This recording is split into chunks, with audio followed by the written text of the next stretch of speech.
இந்த வீடியோ உங்களுக்கு பிடிச்சிருந்ததுன்னா லைக் பண்ணுங்கள். இது வரைக்கும் அன்னை சமையல் சேனலை சப்ஸ்கிரைப் பண்ணலன்னா ரெட் கலர் சப்ஸ்கிரைப் பட்டனை கிளிக் பண்ணுங்கள். தேங்க்யூ. அன்பு நண்பர்களே, அனைவருக்கும் அன்னை சமையலின் அன்பான வணக்கங்கள். இன்றைக்கி அன்னை சமையலில் நம்ம பார்க்க போகிற ரெசிபி மிளகு கோழி வறுவல். வாங்க எப்படி செய்கிறதுன்னு பார்க்கலாம். ஒரு மண் சட்டி இல்லை கடாயில் தேவையான அளவு எண்ணெய், அடுத்தது கொஞ்சம் கருவேப்பிலை சேர்த்துக்கலாம்.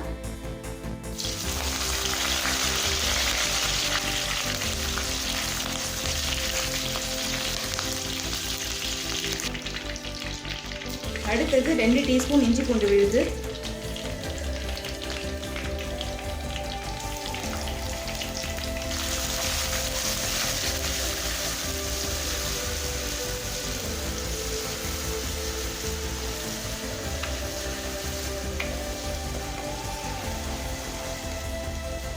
அடுத்தது பொடியா நறுக்குன 2 பெரிய வெங்காயம்,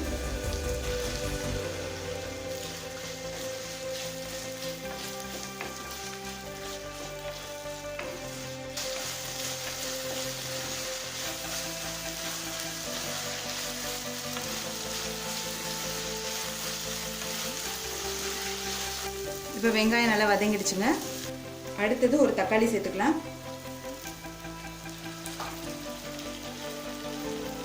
இது சின்ன தக்காளி தான் நான் எடுத்திருக்கேன். தக்காளி ஆப்ஷனல் தாங்க, விருப்பப்பட்டால் சேர்த்துக்கலாம்.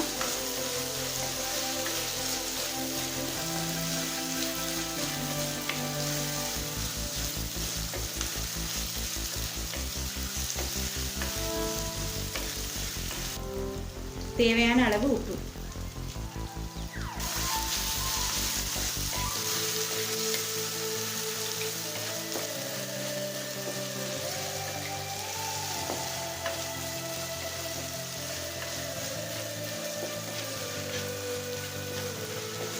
இப்போ தக்காளி நல்லா வதங்கிடுச்சுங்க. இப்போ 1/2 டீஸ்பூன் மஞ்சள் தூள், 1 டீஸ்பூன் மிளகாய் தூள், 2 டீஸ்பூன் தனியாத்தூள்,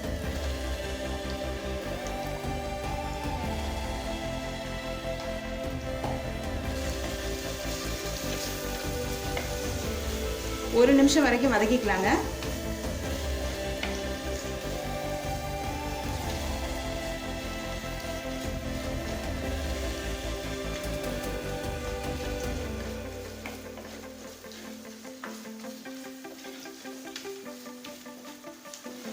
இப்போ 1 நிமிஷம் ஆயிடுச்சுங்க. மிளகாத்தூள் வாசனை போயிடுச்சு. அடுத்தது 1/2 கிலோ கோழியை இதில் சேர்த்துடலாம்.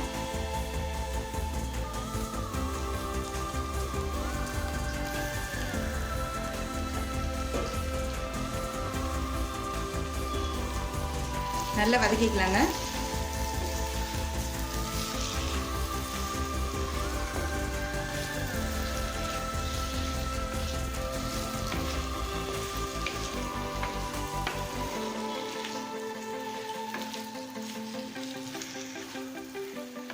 மண் சட்டியோட சூட்லேயே பார்த்தீங்கன்னா கோழி வந்து இதிலே வெந்துடும். நீங்கள் விருப்பப்பட்டீங்கன்னா குக்கரில் வேக வச்சு கூட நீங்கள் பண்ணலாம்.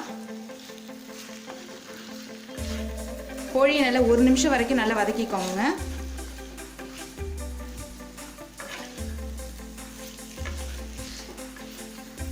கோழியை நல்லா வதக்கியாச்சுங்க. இப்போ 1 கப் அளவுக்கு தண்ணி சேர்த்துக்கலாம்.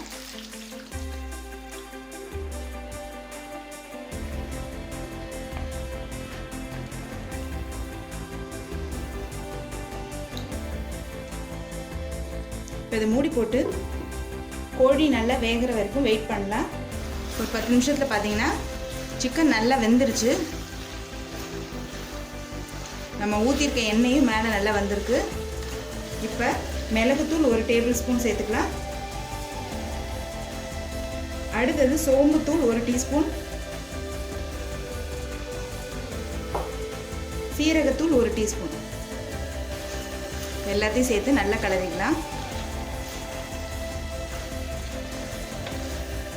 பார்க்குறதுக்கே பாருங்கள் எவ்வளோ சூப்பராக இருக்குது.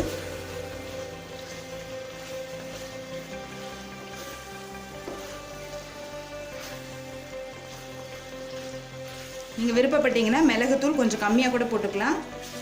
ஆனால் ரொம்ப காரமாக இருக்காது. எல்லாத்தையும் சேர்த்து ஒரு 2 நிமிஷம் வரைக்கும் நல்லா கிளறிக்கோங்க.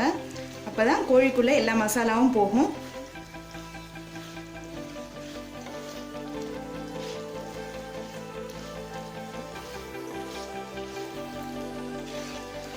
இப்போ 2 நிமிஷம் வரைக்கும் நல்லா வதக்கியாச்சுங்க. கொஞ்சமாக கருவேப்பிலை சேர்த்துக்கலாம்.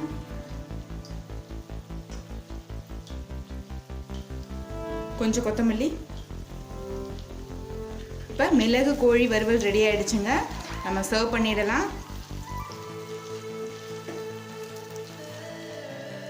இப்போ சுவையான மிளகு கோழி வறுவல் ரெடி ஆயிடுச்சுங்க. வெறும் சாதத்து கூட போட்டு சாப்பிடலாம், அவ்வளோ சூப்பராக இருக்கும். இட்லி, தோசை, பூரி, சப்பாத்தி, ரோட்டி எல்லாத்துக்கும் நல்லா மேட்சாக இருக்கும். ரெசிபியை ட்ரை பண்ணி பாருங்கள், கண்டிப்பாக உங்களுக்கே பிடிக்கும்.